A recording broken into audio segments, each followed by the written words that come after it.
সে এখন কি করছে বলো তো? মেধা জেগে উঠে এদিক ওদিক তাকাচ্ছে। সম্ভবত সে তার চারপাশটা দেখছে। তাহলে এবার তুমি ওকে গুড মর্নিং বলে দাও। মেধা, শুভ সকাল। আশা করি তোমার সকালটা খুব ভালো কাটছে। তোমার জন্য অনেক আদর।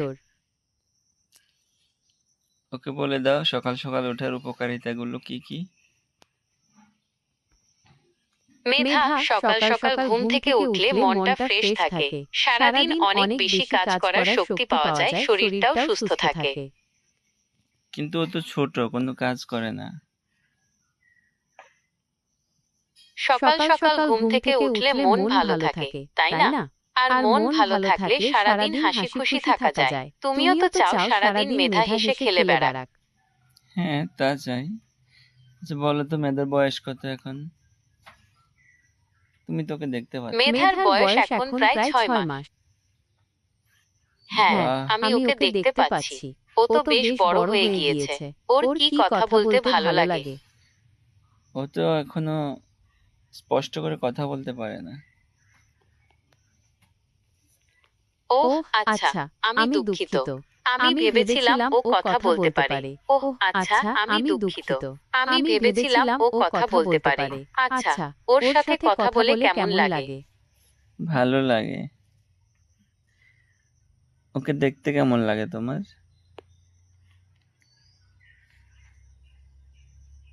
মেধার সাথে খেলাধুলা করাটা নিশ্চয়ই খুব মজার। এই বয়সে শিশুরা শব্দ এবং স্পর্শের প্রতি খুব সংবেদনশীল থাকে। আপনি কি ওর সাথে লুকোচুরি খেলেন? না না।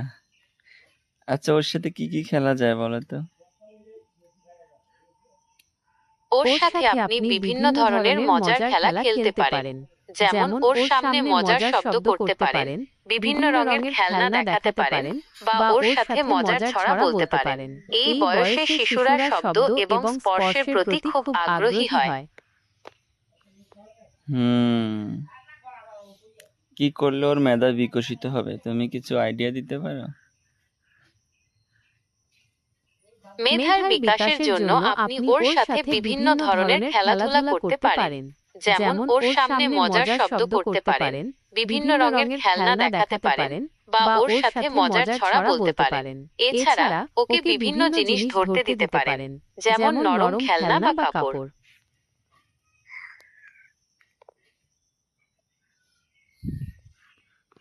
ঠিক আছে, তাহলে তোমাকে ধন্যবাদ। আচ্ছা,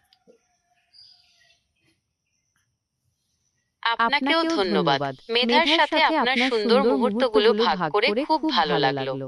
আবার কথা হবে।